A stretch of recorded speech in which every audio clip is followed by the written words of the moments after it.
30-minute panel discussion, rethinking employee experience in the work from home or hybrid context. Olivier Dubuisson, Head of People Experience at Novartis, David Burke, Senior Director of Talent Acquisition Employee Brand from Workhuman, and Naiara Cantabrana, Head of Employee Experience at Randstad.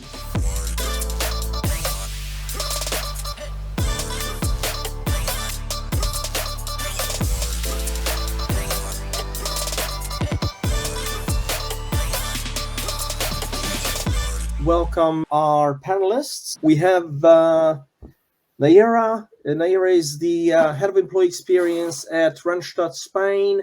David Burke is the Head of Global Talent Acquisition and Employee Brand for Workhuman. And Olivier Dubuisson is the Head of People Experience at Novartis.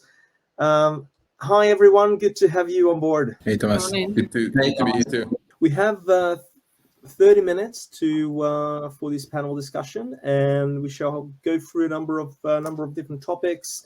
So please, if you have something to say within that topic, just please go ahead or reflect on the question. The first question we have is, with more people working remotely or hybrid, how has this impacted the employee experience at your organization? So I guess, for 20 years, this is what Workhuman has, it's our mission, it's our purpose. So I think where everyone faced struggles with the change that the pandemic presented, we had the benefit of 20 years of data and insights, in this field.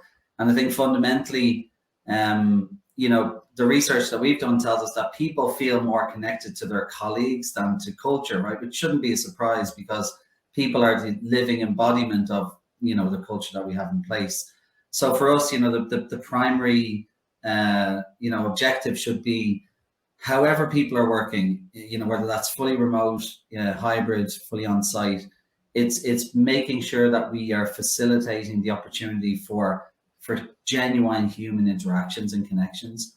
When people can connect with each other and importantly be seen, for their whole self and for the value they bring to the organization in terms of the work they do, but also the impact on the people around them. That's when the magic happens. So I think trying to find ways for people to connect in a meaningful way is paramount. So clearly our recognition platform and programs allow us to do that, and given that this is our space, we're super users of our product. So when I'm trying to explain it to older relatives who don't really understand technology, I kind of call it a happiness machine. So it might surprise you to know that like every one of our employees last year was recognized, through our platform.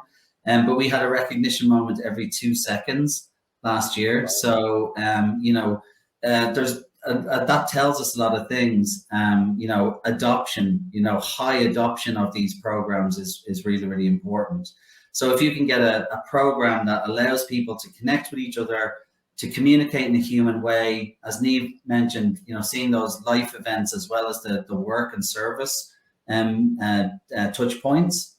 When you combine all of those two things, or all of those things together, you get a connected, engaged, and happy set of employees who are, not only contributing to the culture and the business, but also providing support and human companionship to those around them as well. So I think for us, it's really just double down on our belief that, connecting people through their passions and as people is the way to drive positive experience. 2 seconds every gratitude moment every 2 seconds. Yeah, that's really amazing, and that's really showing that you're really engaging with everyone.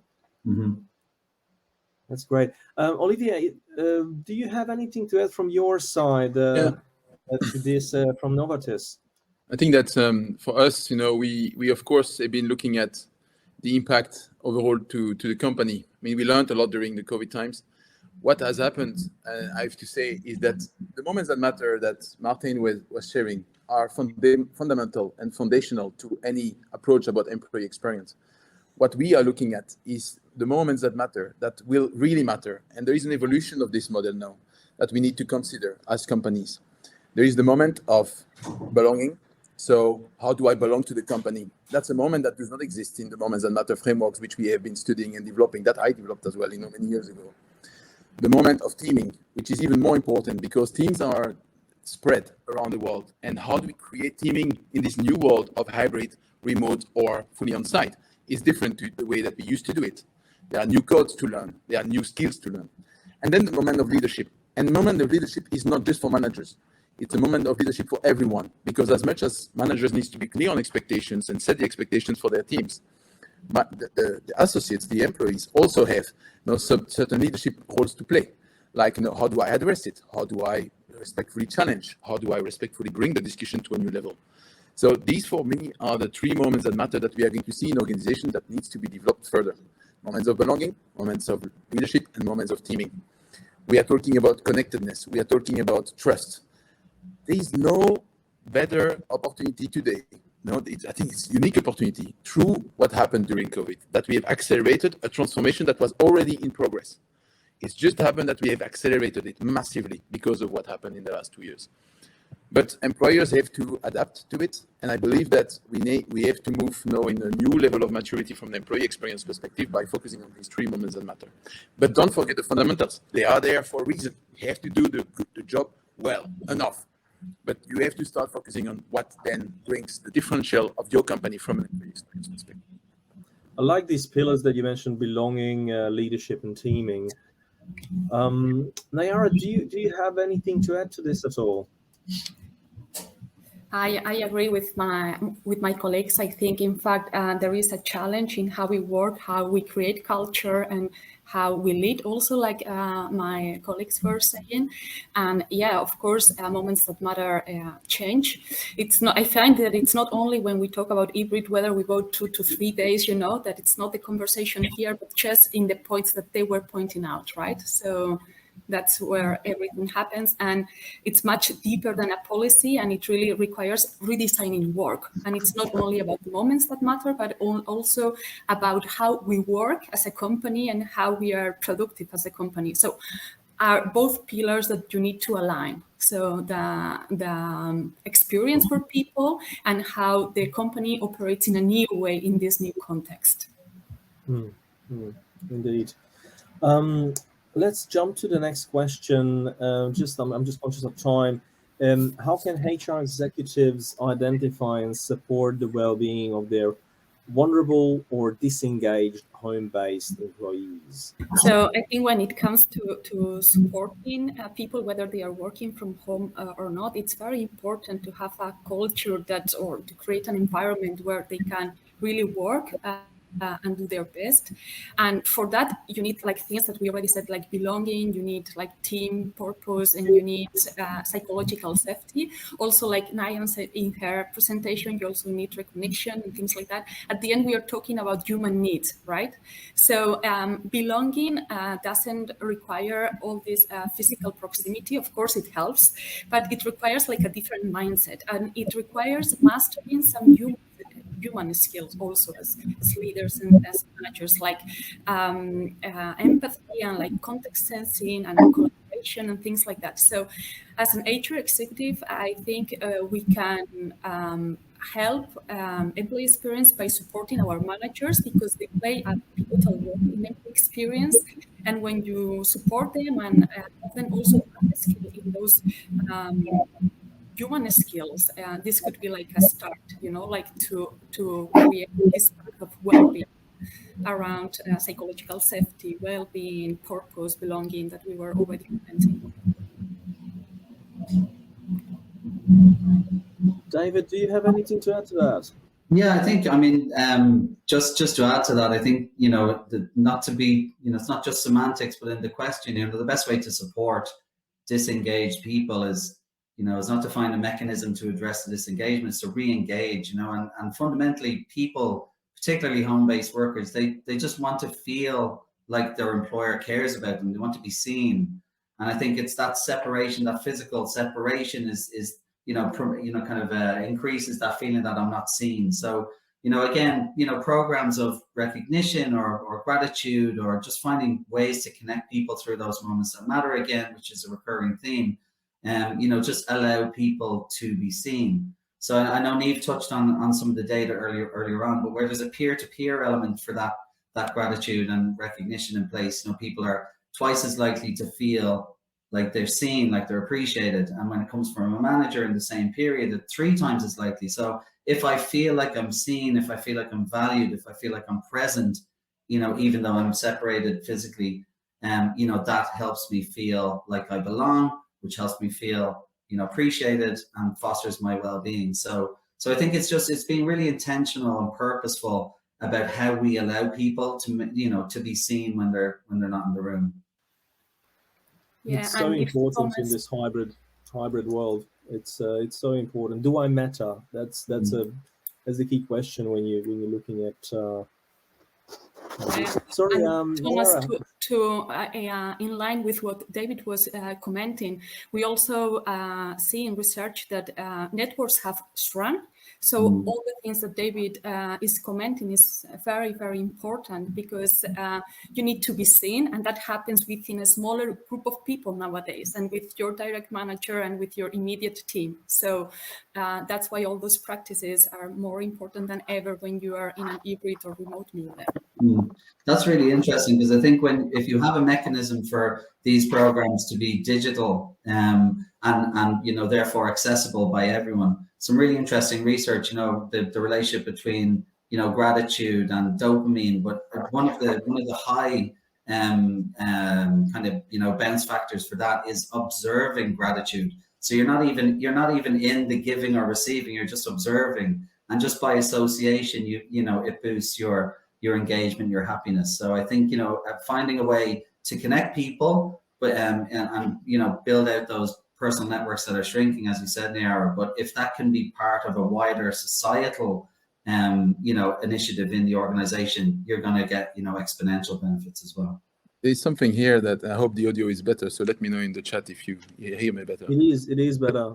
There is something here that both of you, Naiara and David, are mentioning, which I think is a bit of a challenge. So the networks are shrinking in organizations. Also, the type of networks that people have. We have measured the fact that people are most likely to go with people that are like them, which was not the case before. So the importance of the social connections and the community creations. And I think there is a role for digital platforms to help with that, because we today are depending on algorithms and digital platforms which are helping. Be a recognition platform as an example, right, David, in your field. However, we need to try to find ways for people to go beyond the boundaries of the people that are like them. And this is something that has massively accelerated and changed during COVID. And we don't have yet a recipe. I think that there is something about how do we foster communities, and communities that are going to extend the level of, I would say, similarities that people have, so that they can also explore polarities. Because at the moment, they are not exploring polarities. They remain in the same circles that are like them and think like them. And so it's easy. There is no effort required. But we need to find a way to be able to really mix the people more, so that the networks continue to expand, and they expand with variety, with diversity. I think that's super, super important. And today, digital tools are not really meant to do that. So is there a way that we can encourage those companies like yours, David, to really create that moment of community that we need to start to foster even more important today than ever, actually? Yeah, just a quick add. Oh, sorry, Naiara, go ahead. No, go. So I was just going to say that it's a combination of technological power, but intentional design. So technology itself won't bring anything, and you really need to decide how you want to intervene, so that what Olivier was saying happens, and it doesn't just happen by default, right? Yeah, like you really designed it. Yeah, and I think one of the things that we did this year, which was separate, was we rolled out a program where people opted in to add some things about themselves to their email signature before their job title. So talk about 2 or 3 things about who they are and what their passions are. And what that allowed us to do was, first of all, it gave people a view of the human outside their work circle. So, in advance of the first Zoom meeting, they've had a couple of email interactions and got to learn a bit about each other. But then what it also allowed us to do then is look at the shared passions of people. So, kind of to your point, Olivier, it's connecting people by passions, but they're very different people with different views, but they have a shared or common interest. So just by fostering that connection through one shared interest, it did allow them to meet people outside their circle, share experiences. So you get very different people, but who are united by one common interest, which just promotes that engagement. So that initiative was received really, really well. We had a huge sign up for that. And it's made for some really, really interesting conversations. With the interest of time, I don't have time to share today, but just people learning some really surprising and funny things about each other, which was really cool. Thank you, David. Let's move on to our next question. How can HR leaders assure a level of trust and productivity amongst their remote-based employees? So, so the two questions about trust and about productivity. And when it comes to trust, I don't know, I think remote work has been crucial, right, to the survival of many companies during this period. And most of employees proved that they were there working hard and really engaged, right? So, and that's why a lot of companies could go through the cycle. And also the neuroscience of trust showed that high trust in companies, they are more productive and more engaged also. So my view on this is trust people until they prove different, really. And this is just a value and a choice. This is not something that can be designed. This is really either a company value, a personal value, you know. And so when it comes to trust, this is really a choice. Then when it comes to productivity, I think this is a completely different thing. And for me, the key word here is intentional design, right? And in this sense, I really like Linda Creighton's work, and she encouraged for this hybrid and employee experience situation to understand really how our organization functions. So you need to understand what are the behaviors that enables productivity. You also need to understand how the knowledge happens and the networks. And on the other hand, you also need to understand the people. So it's not just about understanding the people or not just understanding the company. It's like trying to understand both to assure the best way and trying to find alignment between both of them, right? So when it comes to productivity, first, you really need to design thoughtfully why you're going to the model you're going, whether it's 1 day, 2 days, 5 days, or whatever. And then really go to, once you've done that part, go more to the cultural part. And one of the things that helps to productivity, whether it's remote or not, is to focus on outcomes. So that's not secrets, and it also helps in this context. So, but I think it comes from there, because you cannot be productive just saying you make such a policy, you know, we go remote or we go, and you also need to be very, very intentional about your culture, how belonging happens, how purpose happens, how you're going to communicate, how are you going to booster the connections, and all these examples that also David was putting and sharing with us. So that's a bit. I was going to say, Naiara, you know, and I hope again the audio is better now than it was before. Joy of live events and technology. So depending on that today. But so are the employees of our companies, right? So we have to remember that, right? Everyone is at the same place, and being in the office does not always provide, you know, better technology or better infrastructure. I wanted to say that, you know, I'm very, very conflicted in my own mind about measuring productivity, because I believe that will be solving a lot of things and also proving to our leaders in our company that the productivity has not decreased because people have worked remotely. And then I read so much online about productivity and big brotherhood and stuff that, you know, needs to happen in companies. And my reflection is the following: if someone has ever managed to measure productivity and link it to performance in their companies and the share price, please be my guest, give me the formula. I wish, you know, there was one, but at least, you know, I've not yet found one. However, if we were to measure outcomes, which is performance of the company, performance of the teams, and how they behave and work together, and to do that in a way that invites them to create impact in their companies, I think there is, but which is where you are going, Naiara, in terms of don't focus on the productivity element, focus on the output. So the input is productivity, the output is what matters. If we don't leave people some room to be able to explore and learn and do other things, they are going to burn out. So I think that the quest for productivity is a quest of anti-well-being. No, I think we need to look at organization as its entirety and start moving away from productivity and moving towards the outputs and then create programs to respect the employees.